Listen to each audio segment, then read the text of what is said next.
dreamt that I stood inside of a church, and I believe this church was St. Patrick Cathedral, located in Manhattan, Fifth Avenue. And I was seated inside this church, and there was like a service going on, or a service was about to take place. And up in the front of this church, I seen a heavy-set white nun. This heavy-set white nun displayed a look of frustration upon her face. And after I seen the nun, I decided to leave this area where you go and sit in pews. And I went out into the hallway of this church. And then the next thing I noticed that I was standing on a balcony or somewhere in this church, and I was looking down in the lobby, and I seen a black man seated at a table. And I noticed several young black men. They appear to be musicians. They had guitars or something around them. And I heard the men ask the black man at the table, is there any place for them to watch? So the black man responded to the musician question, and by saying, well, if you are scheduled to be here for a couple of days, then there's a place for you to go and wash up in. And then I believe I seen the musician leave the area. And then all of a sudden, the black man at the desk began to use profanity. Then I heard what he was saying after he spouted out a great deal of profanity. I heard him mentioning that that this particular church was seating white people first and let the black people be seated last. And then in this dream, I found myself looking outside of the church, and I seen a lot of white people standing outside from the church, and also black people were standing also in front of this church. And I sensed like a 9/11 incident took place in this dream, and people were going to church to pray for forgiveness or pray for God to help them in their time of need. And before I left this dream, I gone back inside the church, and I noticed that the white people sat on one side in the church, and the black people sat on one side. And then I left this dream, and of course I woke up from it. The next number in this segment is the number 11. The segment is called Section 10, To Church Dream, or S102CHRD. In the month of November 2nd, 2010, I recorded this dream inside my dream book. Today I dreamt that I stood in my room here at Halsey Street, and my mother was in this room, and I believe I was trying to tie a tie, and I believe I was wearing a long sleeve dress shirt. Then my mother asked me who were those people outside in front of our house. Then I looked out the window like my mother did, and I noticed a Korean man and people outside in front of my house. And I said to my mother, oh, it's those people from the Korean church. I don't know why they are here. I'm not ready to see them yet. Then in front of my house, I seen an Asian man, which I sensed was a deacon. He was sitting in a chair, and his back was towards the window of the room that my mother and I were in. And I also saw like a van in front of my house, and it had like a heavy-set black woman singing gospel music, and I believe there were maybe one or two other people singing gospel music with her.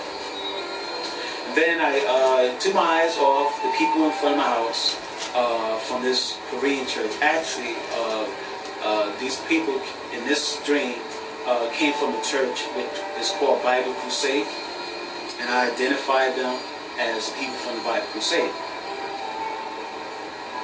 Then I took my eyes off the people that were outside, and I looked at my mother, and I noticed she was still staring through the window.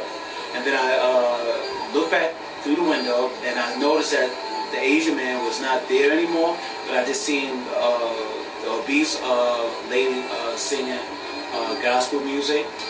She was alone this time, and then I woke up from this dream.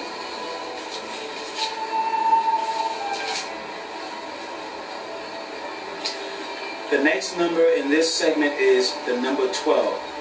This piece is called Section 10, Three-Corner Store Dream, or S10-1, or S10-3, CRNSTD.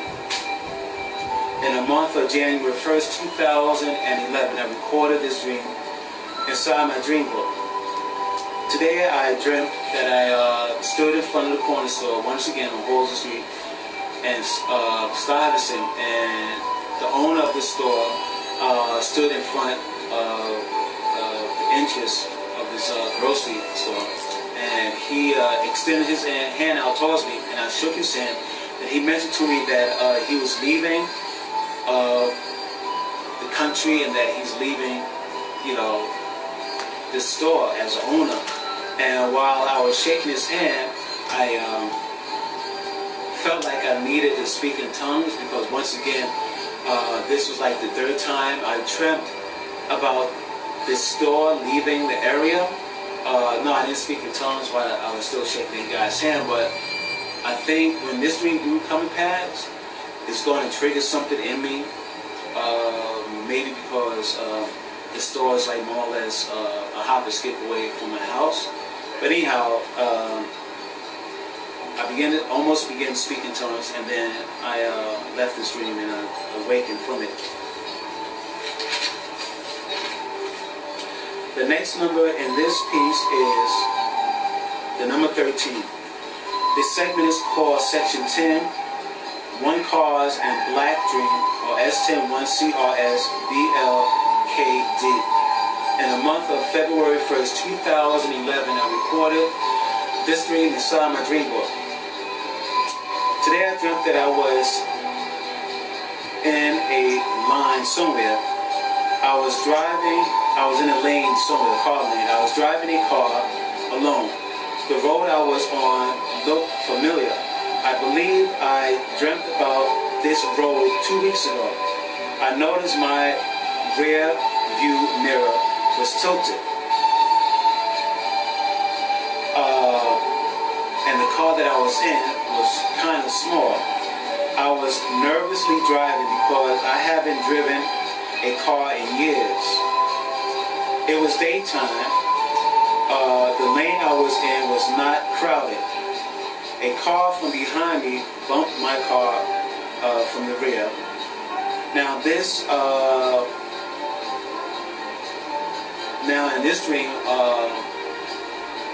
I noticed that the car that bumped me in the rear, he stopped his car, then he turned his steering wheel and he drove around me, then he drove in front of me, and while I was continuing driving slowly, I noticed two cops seated in a police car, and they were staring at me, and I didn't want to drive fast because I didn't want to get a ticket.